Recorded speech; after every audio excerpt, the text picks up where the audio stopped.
ബഹിരാകാശ വിനോദസഞ്ചാര യാത്രകളുടെ ചരിത്രത്തിലെ തന്നെ പുതു അധ്യായം എഴുതിയാണ് ബ്ലൂ ഒറിജിന്റെ NS-31 ദൗത്യം വിജയകരമായി തിരിച്ചെത്തിയത്. പ്രശസ്ത പോപ്പ് ഗായിക കാറ്റി പെറി, ബ്ലൂ ഒറിജിൻ ഉടമ ജെഫ് ബെസോസിന്റെ പ്രതിശ്രുത വധു ലൗറൻ സാഞ്ചസ് അടക്കം 6 വനിതകളായിരുന്നു യാത്രക്കാർ.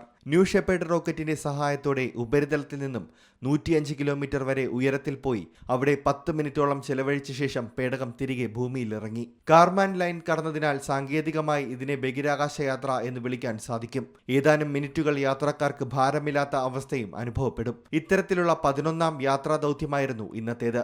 കമ്പനി ഉടമ ജെഫ് ബെസോസ് അടക്കം പല പ്രമുഖരും ഈ പേടകത്തിൽ യാത്ര നടത്തിയിട്ടുണ്ടെങ്കിലും പൂർണ്ണമായും സ്ത്രീകൾ മാത്രമുള്ള ആദ്യ ദൗത്യമായിരുന്നു ഇത്. വെസ്റ്റ് ടെക്സാസിൽ വെച്ചായിരുന്നു വിക്ഷേപണം. ശതകോടീശ്വരൻ ജെഫ് ബെസോസിന്റെ നേതൃത്വത്തിലുള്ള എയ്റോസ്പേസ് കമ്പനിയാണ് ബ്ലൂ ഒറിജിൻ. ബ്ലൂ ഒറിജിന്റെ പുതിയ ന്യൂ ഷെപ്പേർഡ് റോക്കറ്റ് നടത്തുന്ന 11ാം മനുഷ്യ ബഹിരാകാശ ദൗത്യമാണ് NS-31. ഭൂമിക്കും ബഹിരാകാശത്തിനുമിടയിലുള്ള കർമാൻ ലൈനിന്റെ മുകളിലൂടെയാണ് പേടകം സഞ്ചരിച്ചത്. പ്രശസ്ത ഗായിക Katy Perry, Aisha Bowe, Amanda Nguyen, Gayle King, Kerianne Flynn, Lauren Sanchez എന്നിവരാണ് യാത്രയിൽ പങ്കെടുത്തവർ. International desk, C Malayalam news. പുതിയ വാർത്തകളും വിശേഷങ്ങളും ഇനി വിരൽ തുമ്പിൽ. എല്ലാ ഡിജിറ്റൽ പ്ലാറ്റ്ഫോമുകളിലും ഇപ്പോൾ സി മലയാളം ന്യൂസ് ലഭ്യം.